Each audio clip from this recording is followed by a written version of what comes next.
Hi, for those that don't know me, I'm Virginia Walton and I'm an executive burnout coach, helping leaders optimize productivity while prioritizing their own self-care so that they don't burn out. I spent 24 years in the banking and finance industry before I started my coaching practice. And yeah, there were times I was basically on the verge of burning out. I often would go, why don't I just go work at Target? But I didn't. I'd love to tell you that the reason I was a senior vice president by the age of 38 was, fancy degrees and family connections, and it was super easy. It wasn't. It was a lot of hard work and a long, long days. And yeah, that's why I really can relate to those who are on the verge of burning out. And I don't want to see them to go through that. I want them to have even more success and do it a lot easier than I did, because I did it the hard way. So I learned a lot along the way. So today, let's talk about your brand and how, if you're on the verge of burnout, it might be affecting it. We often think of brands and associate them with big companies and their logos and their messaging, or celebrities and professional athletes are often, their brand. The classic that comes to mind is Steve Jobs, right? Wearing a black turtleneck and jeans was his brand. There were a lot of other things associated with his brand, though.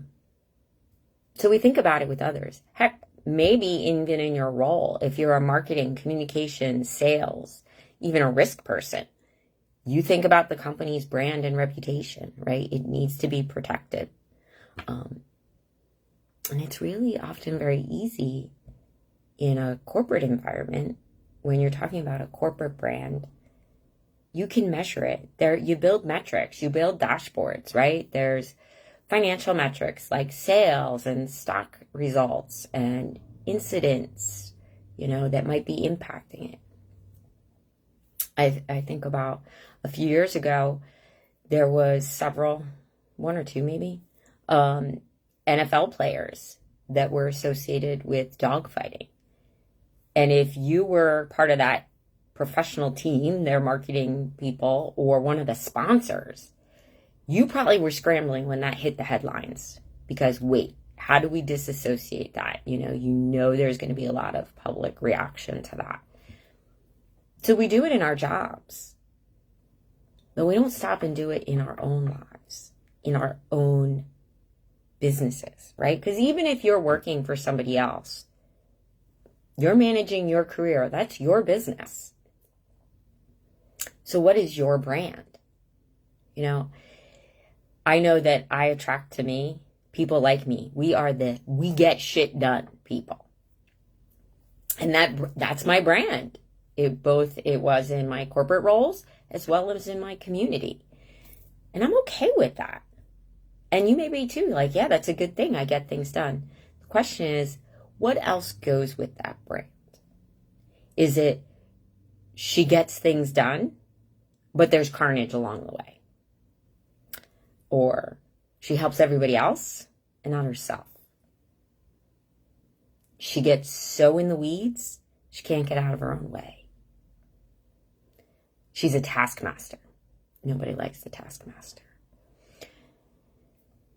So, does any of that sound familiar? How about this one? She's a bitch, but she gets it done, so we tolerate that one. Yeah, that one hurts. And here's why. So, like I said, my brand was I get things done. What I didn't, and it got me up the ladder. But here's what I didn't know came with that. I had a new colleague join the organization many years ago. We were peers. We reported to the same gentleman. And I had missed the introductions when he walked around. So I went over, I introduced myself. I said, I'm going to be sending you this, this, and this. Let me know if you have questions, right? I thought I was being personable and helpful. Great. Over the course of time, because I had done that and I was trying to help them acclimate, because I knew from watching others join the organization, we as an organization didn't always do that well. There was still a lot of the, hey, we were here when this started. Who are you, new people? And I was trying to not be part of that. So this colleague and I got to be buddies. And along the way, he shared with me, it's really funny. When I started, our boss told me that you were one of the mean girls. But I totally haven't had that experience. What? I'm a mean girl? This isn't high school. This is a finance company. I wasn't 15. I was in my 30s. Mean girl. So here, my boss told a brand new member of the team I was a mean girl. Never told me. It was never written in one of my performance reviews. Because what I found is leaders, and I use that term lightly, are often really smart technically. They're brilliant, right? I had the privilege of working with a lot of really smart guys. Leadership is different. Leadership isn't technical. That includes being able to talk to people. And sometimes that means delivering messages like, hey, do you realize your reputation, your brand is you get shit done, but you're a mean bitch? Huh. That would have been good to know. So I am grateful that my colleague and I had developed enough of a rapport that this could be shared, because then I could work on it. So yeah, you're working hard. You're trying to please everybody. But what's the brand you're creating? That's not going to show up in metrics. It's going to have a financial impact. It's going to show up in your performance evaluation and merit increases and bonus. So it's going to show up in the numbers, but the words may not be there for you to make the correlation of, I thought I would have gotten a bigger raise or a better bonus. I accomplished this great thing. I saw for years, there was a woman I worked with, and she was a little bit older. So I think she grew up in that generation where you kind of had to be the bitch, right? And she was very good at her work and she got a lot done. But I would constantly be in meetings where she wasn't, and her approach and style came up. And nobody was willing to address it. And it just continued. So if you're listening to this, or watching this, I should say, and you're like, I don't know what my brand is. I've never gotten feedback in a performance review. That doesn't mean you don't have this brand associated with you. Because that's a difficult conversation. And not everybody who manages people can have that conversation. So you need to stop and find out. If your organization does 360 surveys and there's the opportunity to get feedback, when it's anonymous, people put it in. Sometimes they might not, though, because you asked a small group, so you can kind of figure it out. And that doesn't mean just because there's feedback, you have to take it, right? I had one where one of the anonymous comments was, Virginia needs to be more polished as a senior leader. And at first I was like, what the hell wrong with that? And I thought back, I go, you know what? I could see why. Because I kind of don't, while I get stuff done and I'm very serious about business and the tasks at hand, and if I take something on, it's going to get done. And that's in any aspect of life. I just pulled off an amazing one-day event in our community, having never done it before. Because my brand in town is, she gets things done. As a matter of fact, as we thanked people on social media for it, a dear friend commented, you put your heart and soul into it like you do everything. That's part of my brand. I put my heart and soul into it. So look for these opportunities where maybe a colleague will tell you, or you've got enough of a rapport, you can have that casual conversation over lunch one day and say, hey, what's the vibe on me? What's the read? Take advantage of survey opportunities. And then really think about what the feedback is. That feedback that, hey, you need to be more polished, I thought, I could see why they would say that. My style is nothing like theirs. And I'm okay with that. I get it done. I'm professional, but I also have a little fun in life. You know what? Life's too short to not laugh is my belief system, right? So I'm like, if I have to be uptight and kind of the person I believe wrote it, kind of an asshole. So I'm like, I don't want to be that. So I could see why they'd say that because we're very different. And I chose not to react to that. The mean girl, I said, ooh, that's not cool. I gotta be aware.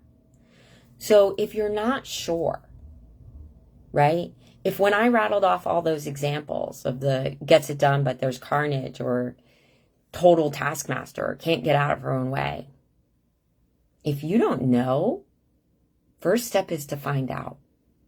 And odds are, if you're trying to get a lot done and you're taking on too much, it's probably impacting your brand. And that's going to eventually limit you.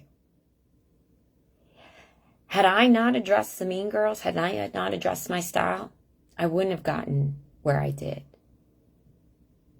And granted, I got there, and then I was burning the candle at both ends. And that started to show up. And again, I had some friends who said, hey, you need to do a check with yourself. Unfortunately, I think some I did after the fact. So do it before you get there. But find out what your brand is. It's not about color schemes and logos. It is about what do they say.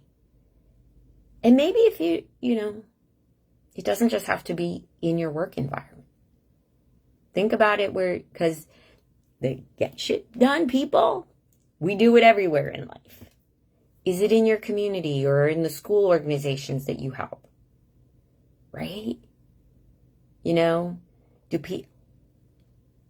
I'm part of a number of community groups. And there are other people. And I've had people say, yeah, I joined that, but I don't want to work with so-and-so because... Are you the so-and-so in that sentence? Are there people like, I'd love to work on that, but the way she leads, I just don't want to deal with that. I don't want to get bossed around. I don't want to feel like, I'm being constantly watched. Like I'm an adult, I can get it done. Are you creating that environment and ultimately pushing people away? And then you're doing even more? So you're feeding the cycle? Stop. Find out what your brand is. Find out how you're impacting it. Because, listen, I know me. When I've got a lot going on and I've got a lot to juggle, it's easy for me to come kind of witchy. Because there's just too much. So you got to learn. If you know you're going to be that person taking on one more thing, then say, I can't. Or I can only do this much, not this much. And mean it. If you say this much, don't get pulled in. Trust me, because that will happen. Especially if you're known as the get it done person. We are at risk for self-sabotaging. We get it done, but a lot of times, you don't want to look behind you at the mess you made. You got it there. So think about the long-term impacts before you say one more time, sure, I can get that done. And be cognizant. Treat your personal brand like any major corporation would treat theirs. There's every time you show up, are you feeding it or damaging it? And if you don't know, I'm here to help. That's what coaches do. We help you figure this stuff out. Let's come up with a plan. First, identify what your brand is, if you don't know. If you do know, and it's any of the ones I said, it's time to make change. I'm here to help. Let's talk. Schedule a call. Find out what your brand is. If it's not what you want, let's work on how to change it. Come on, you've seen companies do it all the time. Their brands go from awful to great and back. You can do it because it's all within your control, unlike a big company, right?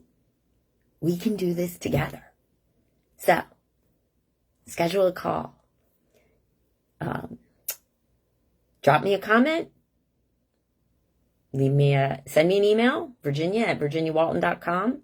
Check out my website, virginiawalton.com. But drop me a comment on Facebook, LinkedIn, whatever. I'm here. We have the technology, so let's chat. Let's get you working on your brand and not letting the state you're in destroy it before it's non-repairable. As always, maybe this wasn't resonating with you right now, but when we're on the verge of burnout, that's not usually something we talk about. So consider sharing this, because not only could you be helping a friend, you'd be helping,